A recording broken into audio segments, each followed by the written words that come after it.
What's up? Tell y'all what's up. Nah, what's happening, y'all? Hope y'all enjoying y'all day, man. I'm doing good. Just providing the content. This is Willie Anderson Prime. I am here with an outside movie review. Nah, I'm here for a movie review, y'all. You know, I'm gonna tell y'all what we gonna be reviewing today on this wonderful day of Wednesday. Of course, y'all gotta check out Mo Willie World Wrestling. I got more on the way. I'm gonna get y'all going, you know. But if you like what I've been posting so far, check it out. Willie World Wrestling every Wednesday. Only on the World of Willie. All right, now I'm gonna get into a little movie review today for you. Now, this is one of my, I would say,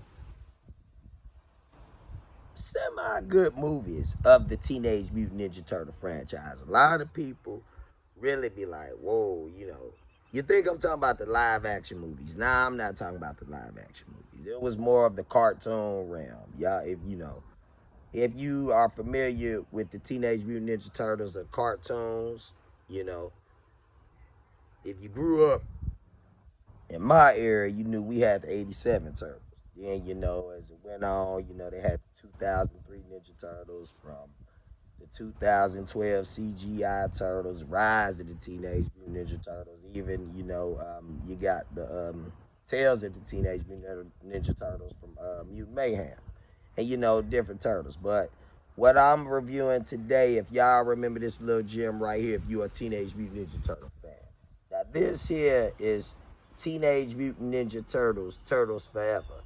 Now, this Ninja Turtles was basically your 1987 Ninja Turtles and the 2003 Ninja Turtles. They meet each other in the same, you know, universe pretty much. It was more of your multiverse Ninja Turtles, you know. Now, with that, you had the Shredder and you had Krang from the 87 TV show. Then, you know, the Shredder, who was the Ultron from the 2003 Teenage Mutant Ninja Turtles and the Foot Clan. And you had all them. I mean, it was a whole multiverse of Ninja Turtles, which I thought was pretty dope at the time. It was something new, unique, little play on the Teenage Mutant Ninja Turtle franchise. Being I grew up with the 87 Ninja Turtles, and I in my adult years did watch the 2003 Ninja Turtles, which I thought was a pretty good. Who this wind is getting me, y'all? But the 2003 Ninja Turtles, I thought was pretty good in its own right, since it was more a skin of the Mirage comics. Now, this Ninja Turtles, when I seen it, it came on like a Saturday morning. You know, it was like I think after one of the episodes came that went off or whatnot. So I checked it out. I was like, hey, you know, it's pretty dope. So I saw the DVD a long time ago. And from time to time, I watch it. Now, I'm here to give you guys my review on it. Now, that was just the overview of the story. Basically, the Shredder, he was trying to take over the multiverses of the Teenage Mutant Ninja Turtles franchises, because you know it was different multiverses. Then you know it went from Turtle Prime. That was when they introduced the Mirage Ninja Turtles, which you know that was the original Ninja Turtles that started everything in 1984 with the comic book. So they even had that in there.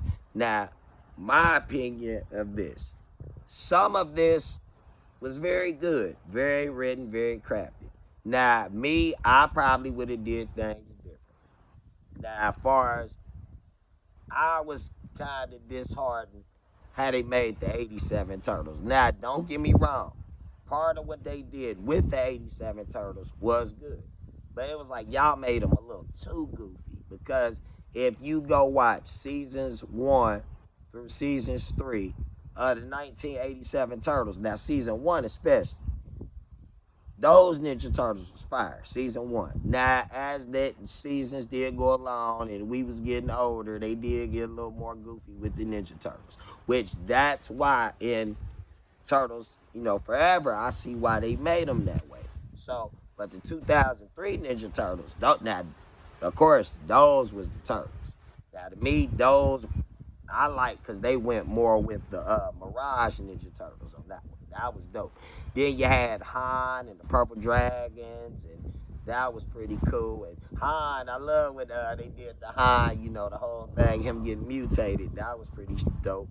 But I felt like even with the Shredder and Krang, you know, they made them a little too goofy. Even though Shredder and Krang, you know, over the season, same.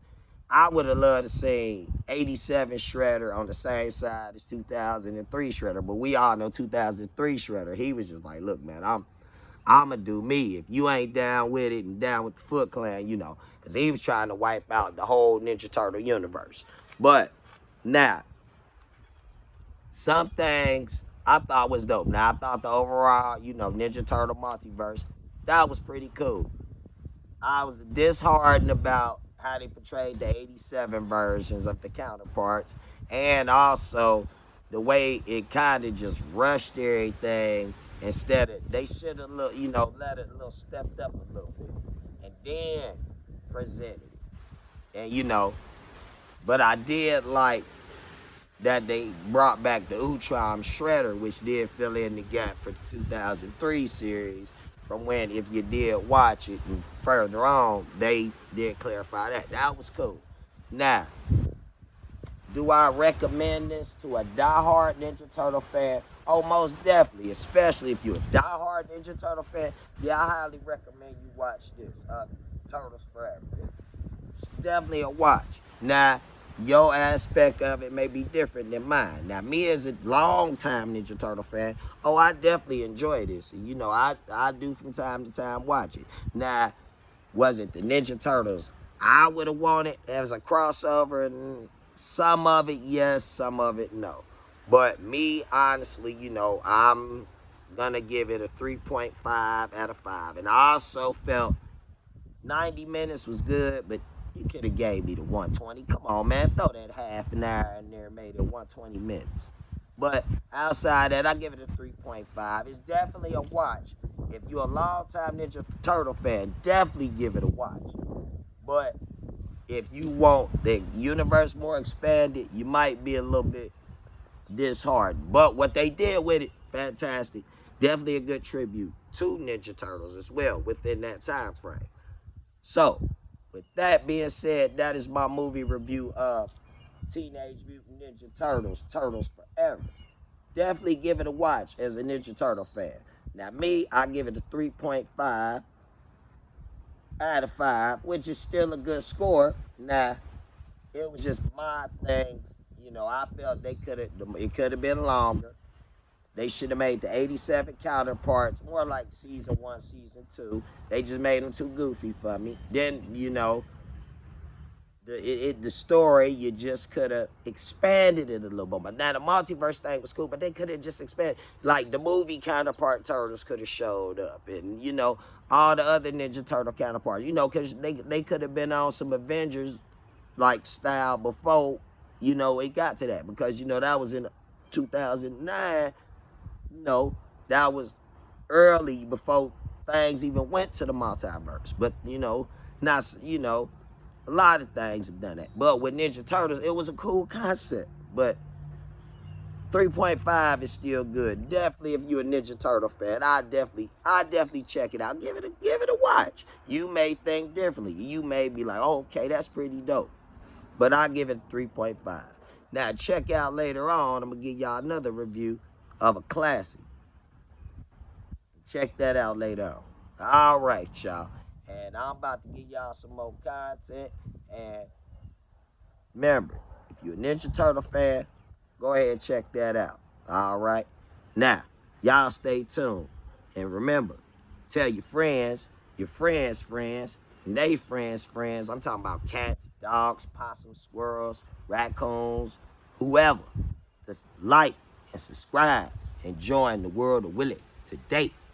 And I'll catch y'all on the flip side. Y'all know how we do it. One up always. Peace.